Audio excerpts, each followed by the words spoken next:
എന്താ രമ്യത്? നീ എന്താ ഈ കൊച്ചുകുട്ടികളെ പോലെ എന്തൊക്കെയാ നീ കാണിച്ചു കൂട്ടിയിരിക്കുന്നത്? എന്റെ പൊന്നു രാജു, നീ വന്ന് സോറി പറഞ്ഞാലേ ആഹാരം കഴിക്കൂന്നും പറഞ്ഞ് ഒറ്റക്കാലിൽ നിൽക്കിയ രമ്യ. ഞാൻ ആവുന്നത്ര പറഞ്ഞു നോക്കി മോനെ, ഒരു വറ്റ ആഹാരം പോലും അവൾ ഇതുവരെ കഴിച്ചിട്ടില്ല. എന്താ രമ്യത്, നീ ഇങ്ങനെയൊക്കെ ചെയ്യാൻ മാത്രം ഞാൻ എന്താ നിന്നോട് പറഞ്ഞത്? നീയല്ലേ എന്നെ ദേഷ്യം പിടിപ്പിച്ചത്? വർമ്മ സാറിന്റെ വീട്ടിൽ നിന്ന് എനിക്ക് വന്ന ഒരു ഇമ്പോർട്ടന്റ് മെസ്സേജ് നീ ഡിലീറ്റ് ചെയ്ത് കളഞ്ഞു. എനിക്ക് വന്ന ഒരു കോള് നീ കണ്ടിട്ടും നീ കോൾ ഹിസ്റ്ററി ഡിലീറ്റ് ചെയ്ത് കളഞ്ഞു. വർമ്മ സാറിന്റെ വീട്ടിലേക്ക് ഞാൻ പോവാൻ തുടങ്ങിയപ്പോ നീ ബൈക്കിന്റെ കീ എടുത്തു വെച്ച് ഞാൻ ചോദിച്ചപ്പോ തരാതെ എന്നെ ബുദ്ധിമുട്ടിച്ചു. നീ അത്രയൊക്കെ ചെയ്തപ്പോ ഞാൻ ദേഷ്യത്തിൽ പറഞ്ഞു പോയാ ഒന്നോ രണ്ടോ വാക്കോർത്ത് നീ ഇത്രയും വലിയ പ്രശ്നം ഉണ്ടാക്കേണ്ടതുണ്ടോ?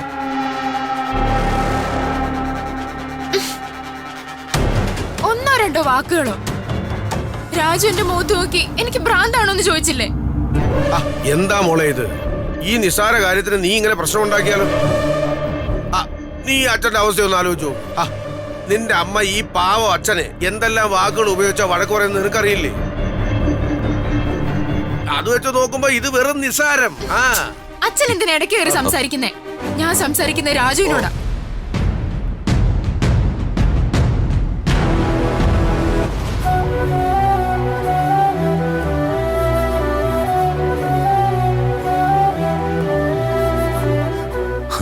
ഞാനിപ്പോ എന്താ വേണ്ടത്?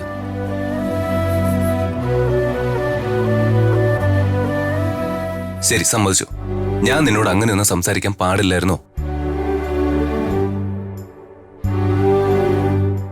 നീ എന്നെ വല്ലാതെ ദേഷ്യം പിടിപ്പിച്ചപ്പോ ദേഷ്യം കൊണ്ട് ഞാൻ എന്തൊക്കെ പറഞ്ഞുപോയി.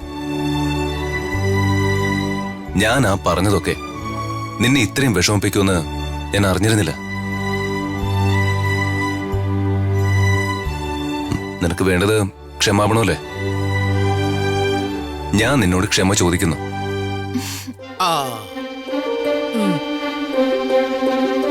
I am very sorry. Really really sorry. ഏയ്, അങ്ങനെ സോറി ചോദിക്കേണ്ട കാര്യമൊന്നുമില്ല രാജു.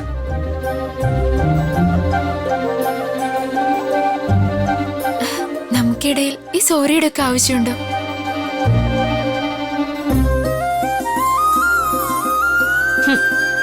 നിങ്ങളുടെ മോള് തന്നെ എത്ര പെട്ടെന്ന് അവളുടെ വിധം മാറിയത്. 10 ഗുണം 10 ഗുണം. നിങ്ങളൊക്കെ എന്തെങ്ങനെ നോക്കുന്നേ? നിങ്ങൾ പോയി ആഹാരം കഴിക്കുന്നേ? സമയം പാതിരാത്രിയായി. എങ്കിലും ഞങ്ങൾ പോട്ടെ മോളെ. സമയം ഒരുപാട് വൈകി. പോയി ആഹാരം കഴിക്കരാതമ്മേ. അല്ല, കറി എന്തെങ്കിലും വേണോ? ഏയ്, ഒന്നും വേണ്ട മോളെ. മോനെ വാ, നമുക്ക് പോവാം. ശരി.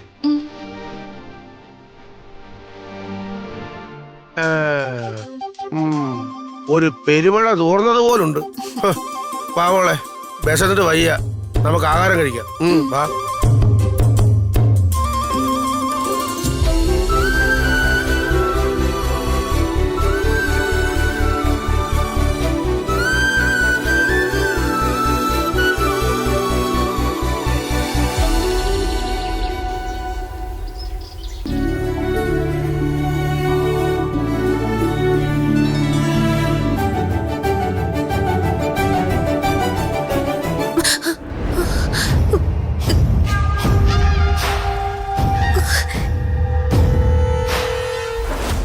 സോറി.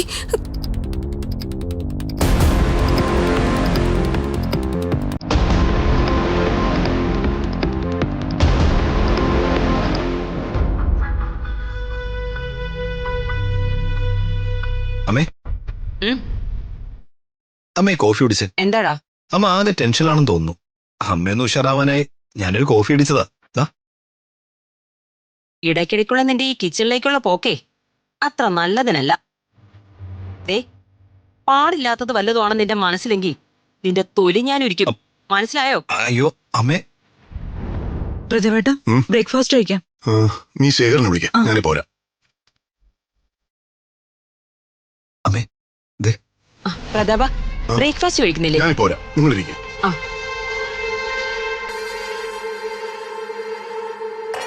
എന്താ അമ്മേ, അമ്മയുടെ മുഖം എന്താ തെളിയാത്തത്? എങ്ങനെ തെളിയും? ഋതികക്കെതിരെ നമ്മൾ ഉണ്ടാക്കുന്ന എല്ലാ പ്ലാനുകളും ചീട്ടുകൊട്ടാരം പോലെ തകർന്നു വീഴുകയല്ലേ?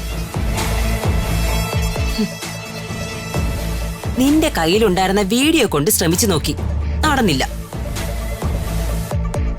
അവൾ ആ കള്ള ഒപ്പിട്ട സംഭവത്തിലും പ്രതാപൻ വേണ്ട രീതിയിൽ പ്രതികരിച്ചില്ല. ഇനി എന്ത് ചെയ്യണമെന്ന ആലോചനയില്ല ഞാൻ. അമ്മ ധൈര്യമായിട്ടിരിക്കേ, നമുക്ക് ഇനി അവസരങ്ങൾ കിട്ടും. അവസരങ്ങൾ നോക്കിയിരുന്ന് സമയം കളഞ്ഞിട്ട് കാര്യമില്ല ദീപക്കെ. ആലോചിക്കണം, ആലോചിച്ച് അവസരങ്ങൾ സൃഷ്ടിക്കണം. കിട്ടുന്ന അവസരങ്ങളെ പ്രായോഗികമായി വിനിയോഗിക്കണം.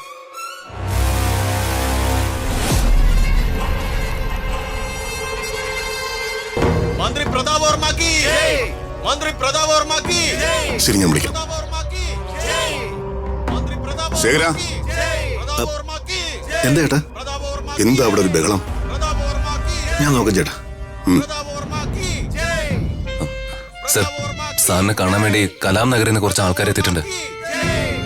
അവർക്ക് സാറിനെ ഒന്ന് കാണണമെന്ന്. ശരി, അവരകത്തേക്ക് കയറ്റി വിടാൻ പറയും. പ്രതാപ് വർമ്മക്ക് വിദ്യാഭ്യാസ വകുപ്പ് മന്ത്രി പ്രതാപ വർമ്മയ്ക്ക് നാടിന്റെ അനുമോദനങ്ങൾ. ഒറ്റ ദിവസം കൊണ്ട് കേരളത്തിലെ ജനങ്ങളുടെ മനസ്സിൽ ഹീറോ ആയിരിക്കുകയാണ് പ്രതാപ വർമ്മ. മന്ത്രിയുടെ അടിയന്തര ഇടപെടൽ മൂലം ഒരു രോഗിയെ മരണത്തിൽ നിന്നും കൈപിടിച്ചുയർത്തിയിരിക്കുകയാണ് പ്രതാപ വർമ്മ. രാഷ്ട്രീയ മേഖലയിലെയും സിനിമാ കായിക മേഖലയിലെയും പ്രമുഖ വ്യക്തികൾ വർമ്മയെക്കുറിച്ച് സോഷ്യൽ മീഡിയയിൽ തങ്ങളുടെ സന്തോഷം പങ്കുവച്ചു. മന്ത്രി പ്രതാപ് വർമ്മക്ക് ജയ്, മന്ത്രി പ്രതാപ് വർമ്മക്ക് ജയ്, മന്ത്രി പ്രതാപ് വർമ്മക്ക് ജയ്, മന്ത്രി പ്രതാപ് വർമ്മക്ക് ജയ്, മന്ത്രി പ്രതാപ് വർമ്മക്ക് ജയ്.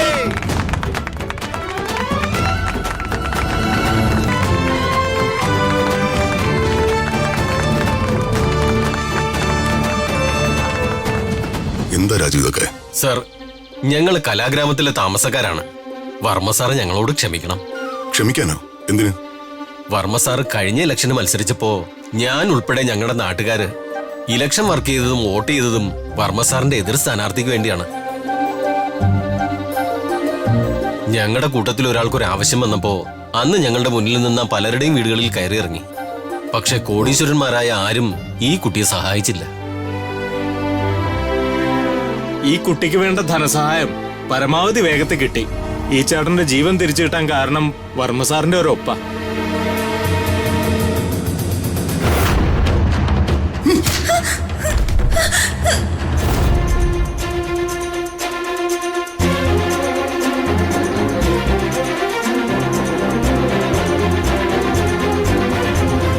ഇതാണ് വർമ്മ സാറേ, സാറ് ജീവൻ രക്ഷിച്ച ആ മനുഷ്യൻ.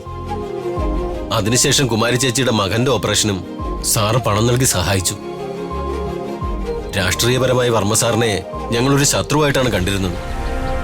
അതിന് കാരണം കാലാകാലങ്ങളായി ഞങ്ങളുടെ ചെവിയിൽ ഞങ്ങളുടെ നേതാക്കൾ ചമഞ്ഞവർ ഓതിത്തന്ന വിഷമാണെന്ന് മനസ്സിലാക്കാൻ ഞങ്ങൾ ഒരുപാട് സമയമെടുത്തു.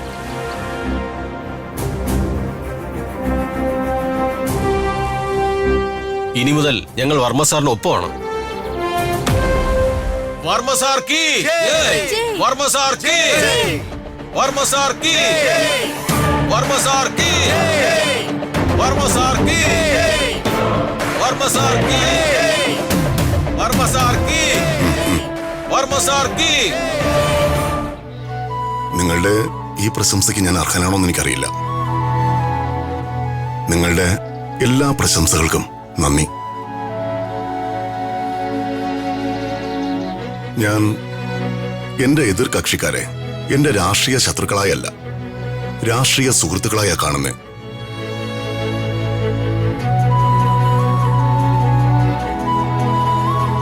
എനിക്ക് വോട്ട് ചെയ്തില്ല എന്ന കുറ്റബോധമൊന്നും ആർക്കും വേണ്ട. നിങ്ങൾക്ക് എന്ത് ആവശ്യമുണ്ടെങ്കിലും എന്നെ നേരിട്ട് കണ്ട് ആവശ്യങ്ങൾ പറയാം.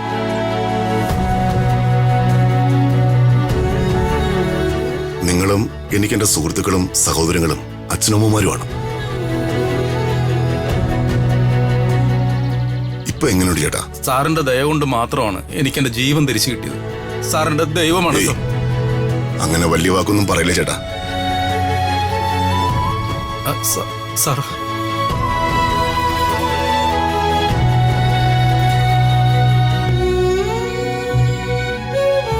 മോൾ എന്ത് ചെയ്യുന്നു? ഞാൻ ടൗണിലൊരു ഷോപ്പിൽ നിൽക്കാ സാർ. മോൾ ഏതൊരു പഠിച്ചു? ഡിഗ്രി കഴിഞ്ഞതാ. അച്ഛൻ മാത്രമേ ഉള്ളോ? അതെ സാർ. മോളുടെ ഭാവിയെ കുറിച്ച് ഓർത്ത് ചേട്ടന് ഒരു പേടിയും വേണ്ട. ശരി, എല്ലാം ഞാൻ നോക്കിക്കൊള്ളാം.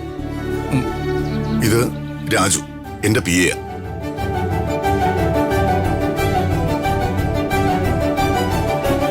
നിങ്ങൾക്ക് എന്ത് ആവശ്യമുണ്ടെങ്കിലും രാജുവിനോട് പറഞ്ഞാൽ മതി. ശരി വർമ്മ സാറേ, വളരെ നന്ദി.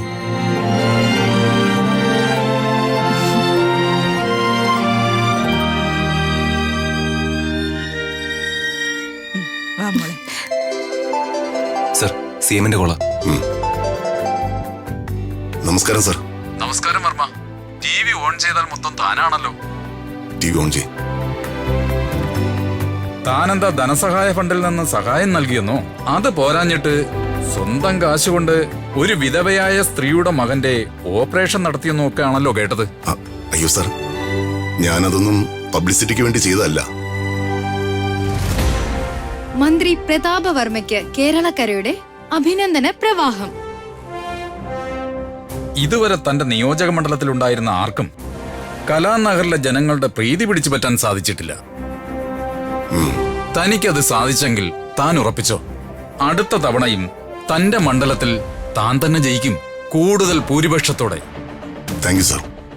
ശരി ശരി. മന്ത്രി പ്രതാപവർമ്മ ചെയ്ത സൽപ്രവൃത്തി ഇപ്പോൾ സോഷ്യൽ മീഡിയയിൽ വൈറലായിരിക്കുകയാണ്. ദുരിതാശ്വാസ നിധിയിൽ നിന്നും അദ്ദേഹം അനുവദിച്ച ഫണ്ട് കൊണ്ട് സാധുവായ ഒരാളുടെ ജീവൻ രക്ഷിക്കാൻ സാധിച്ചു. മന്ത്രി പ്രതാപവർമ്മയുടെ TV ഓഫ് ആക്കിക്കോ. ഇതിപ്പോ പുകഴ്ത്തൽ ഇത്തിരി അധികമായോന്നൊരു സംശയം. ഇതെന്റെ വിജയമല്ലല്ലോ.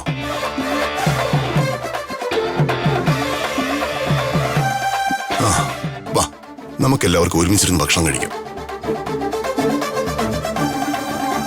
മോളെ പറഞ്ഞത് കേട്ടില്ലേ? വാ, വന്ന് ഭക്ഷണം കഴിക്കും. ലതിക മാഡം, കിട്ടിയ അവസരം പാഴാക്കാതെ പോയി അച്ഛന്റെ കൂടെ ഇരുന്ന് ഭക്ഷണം കഴിക്കുക. അയ്യോ, എനിക്ക് പേടിയാ. പേടിക്കാതെ പോയിരുന്ന് ഭക്ഷണം കഴിക്കും മാഡം. വർമ്മ സാറും മാഡത്തിനെയും കൂടി ഉദ്ദേശിച്ച എല്ലാവരും വന്നിരുന്ന് കഴിക്കാൻ പറഞ്ഞേ. ആണോ? പിന്നെ അല്ലാതെ.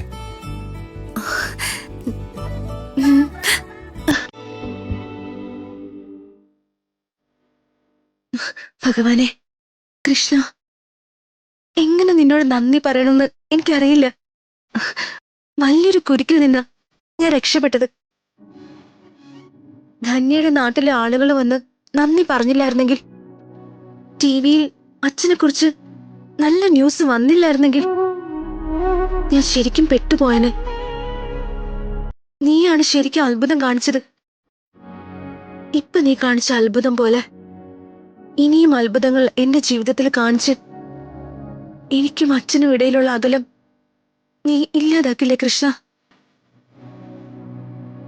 പ്ലീസ് കൃഷ്ണ, ഇന്ന് നീ സഹായിക്കണേ.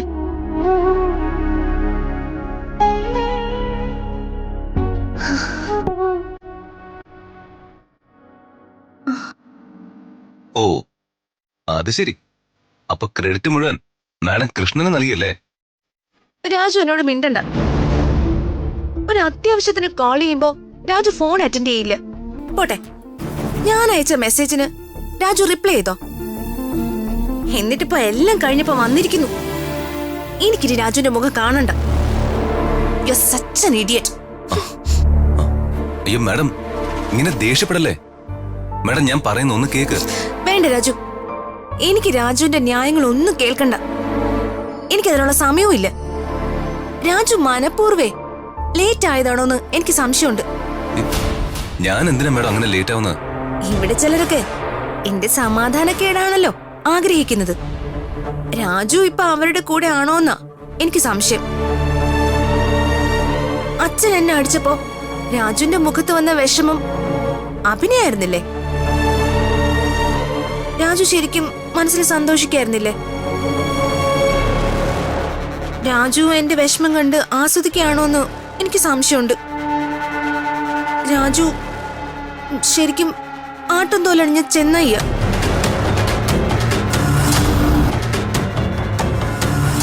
ഋതിക മാഡത്തിന് തെറ്റി. ഈ വീട്ടിൽ ആട്ടിൻ തോലണിഞ്ഞ ഒരു ചെന്നായി ഉണ്ടെന്ന് മാഡം പറഞ്ഞത് ശരിയാ. പക്ഷേ അത് ഞാനല്ല, അത് അംബിക മാഡത്തിന്റെ മകൻ ദീപക. രാജുവേട്ടാ ആ കൈങ്ങ തന്നെ. രാജുവേട്ട ശരിക്കും സൂപ്പറാ. അതെന്താ രാജുവേട്ട ഒന്നും മിണ്ടാതെ പോയത്? ആ എനിക്കറിയില്ല. നീ പോയി രാജുവിനോട് എന്നെ ചോദിക്കും. ചേച്ചി രാജുവേട്ടനെ വഴക്ക് പറഞ്ഞോ? പിന്നെ പറയാതെ. ഒരു അത്യാവശ്യത്തിന് വിളിച്ച ഫോൺ എടുക്കില്ല, മെസ്സേജിന് റിപ്ലൈ തരില്ല.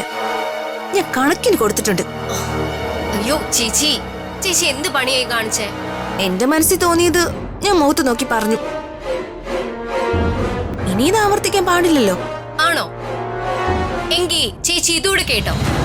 കലാനഗറിലെ ആൾക്കാരെ വിളിച്ചോണ്ട് വന്ന് വല്യച്ഛനെ അനുമോദിച്ചതും, ടിവിയില് വല്യച്ഛനെ കുറിച്ച് ന്യൂസ് വന്നതും, വല്യച്ഛന് സിഎമ്മിന്റെ കോള് വന്നതിന്റെയൊക്കെ പിന്നിൽ രാജുവേട്ടൻ തന്നെയായിരുന്നു. അയ്യോ, സത്യമാണ് നീ പറയുന്നേ? ചേച്ചി വെറുതെ ഒന്നും അറിയാതെ ആ പാവത്തിനെ വഴക്ക് പറഞ്ഞു. ഞാൻ ചെയ്തത് മോശമായി പോയി. ഞാൻ പെട്ടെന്നുള്ള ദേഷ്യത്തിന് രാജുവിനെ എന്തൊക്കെയോ പറഞ്ഞു. എന്തൊരു ഫൂളാ ഞാൻ. രാജുവിനോട് സോറി ചോദിക്കണം.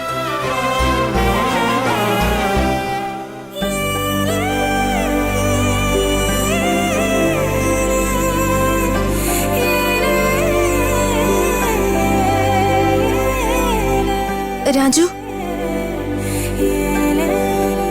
എന്താ വലിയ ഗൗരവത്തിലാണല്ലോ? അയ്യോ, നമുക്ക് എന്ത് ഗൗരവം മാഡം. പിണക്കാണെന്ന് തോന്നുന്നു എന്നോട്. എന്തിന്? എനിക്ക് ആരോട് ഒരു പിണക്കവുമില്ല. ആണോ? പിന്നെന്താ മുഖത്ത് ഇതുവരെ കാണാത്തൊരു ഗൗരവം?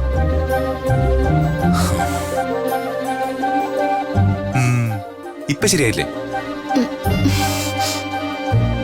രാജു, രാജുവിനോട് നന്ദി പറയാനാ ഞാൻ വന്നത്. ഞാൻ അറിഞ്ഞില്ല എല്ലാം ചെയ്തത് രാജു ആണെന്ന്. രാജുവിന് അറിയാലോ എനിക്ക് കുറച്ച് എടുത്തുചാട്ടം കൂടുതലാണെന്ന്. പിന്നെ ധന്യയുടെ നാട്ടുകാര് വന്ന് അച്ഛനോട് നന്ദി പറഞ്ഞപ്പോഴും ടിവിയില് ന്യൂസ് കാണിച്ചപ്പോഴും ഒക്കെ ഞാൻ സ്വയം മറന്ന് സന്തോഷം നിൽക്കുകയായിരുന്നു. മുഖ്യമന്ത്രി വിളിച്ച് അച്ഛനോട് നന്ദി പറഞ്ഞപ്പോ ശരിക്കും ഞാനങ്ങ് അഹങ്കരിച്ചു പോയി. ആ അഹങ്കാരത്തിലാ രാജു മുറിയിലേക്ക് വന്നപ്പോ ഞാൻ ദേഷ്യപ്പെട്ടത്. എല്ലാത്തിന്റെ പിന്നിലെ ബുദ്ധി ഈ തലയിന്നാണെന്ന് ഞാൻ അറിഞ്ഞോ? അപ്പോ പറഞ്ഞപ്പോഴല്ലേ ഞാനെല്ലാം അറിയുന്ന. ഇതൊക്കെ രാജുവിന് പറഞ്ഞാൽ എന്താ? ഒന്നും പറയില്ല.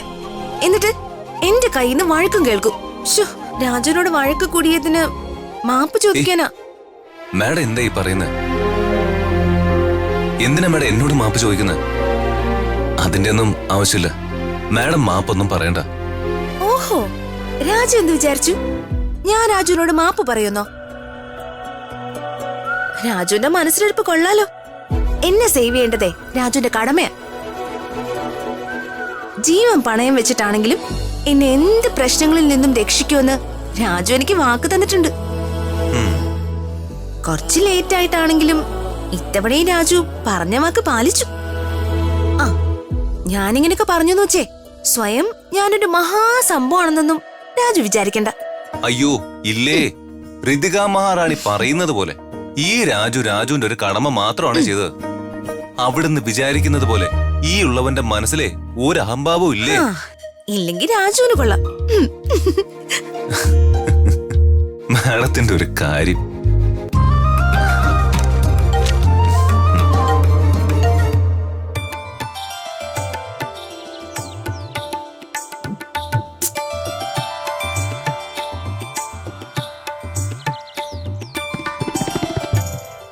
ശരിക്കും ഈ നാട്ടില് എന്റെ അത്രയും സൗന്ദര്യമുള്ള മറ്റൊരു പെൺകുട്ടി ഉണ്ടോ?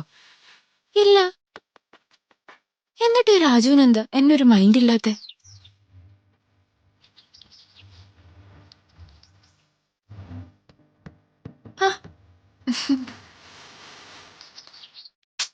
നിങ്ങൾ എന്താ ഇത്രയും താമസിച്ചേ? എത്ര നേരമായെന്നറിയോ ഞാൻ കാത്തു നിൽക്കുന്നു. എവിടേക്കെങ്കിലും പോവാണെന്ന് പറഞ്ഞാ 100 കൂട്ടം ചോദ്യങ്ങളാ. എവിടേക്കാ പോകുന്നത്? എന്തിനാ പോകുന്നത്? എപ്പോഴാ തിരിച്ചു വരുന്നേ? പിന്നെ 1000 ഉപദേശങ്ങളും. നീ ലക്കിയ മോളെ. എന്താഗ്രഹവും സാധിച്ചു തരുന്ന, ഫുൾ ഫ്രീഡം തരുന്ന, പൂത്ത പണം കയ്യിലുള്ള അച്ഛനും അമ്മയും. അതൊക്കെ പോട്ടെ, അത്യാവശ്യമായി നീ എന്താ വരാൻ പറഞ്ഞത്? എന്റെ മനസ്സിന് തീരെ സമാധാനമില്ല. എന്താ പ്രശ്നം? എന്ത് പറ്റി? പ്രശ്നം നിങ്ങൾക്ക് അറിയാവുന്നതല്ലേ? ഓ, രാജുവിന്റെ കാര്യമാണോ? അതെ, രാജുവിന്റെ കാര്യം തന്നെ. എടി, നമ്മുടെ ഈ നാട്ടിലെ ഏറ്റവും സുന്ദരി ആരാ? സംശയം എന്താ? നീ തന്നെ. ഈ നാട്ടില് ഏറ്റവും നന്നായി ഡ്രസ് ചെയ്യുന്നതും ഏറ്റവും കൂടുതൽ ട്രെൻഡി ആയിട്ടുള്ള ആഭരണങ്ങൾ ധരിക്കുന്നതും ആരാ? അത് നീ തന്നെ. എന്നിട്ടും എന്റെ രാജു എന്താടി എന്നോട് സ്നേഹം കാണിക്കാത്തെ? രാജുവിന് എന്നെ ഒന്ന് പ്രണയിച്ചാലെന്താ? രണ്ട് പ്രണയശലഭങ്ങളെ പോലെ രാജുവിന്റെ കൈയും പിടിച്ച് ഈ ലോകം മുഴുവനും പറന്നു നടക്കാനാ ഞാൻ ആഗ്രഹിക്കുന്നെ. നീ പറയുന്നതൊക്കെ രാജുവിനും കൂടി തോന്നണ്ടേ? അതിനൊരു വഴി പറഞ്ഞു തരാനാ നിങ്ങൾ ഇങ്ങോട്ട് വിളിപ്പിച്ചേ.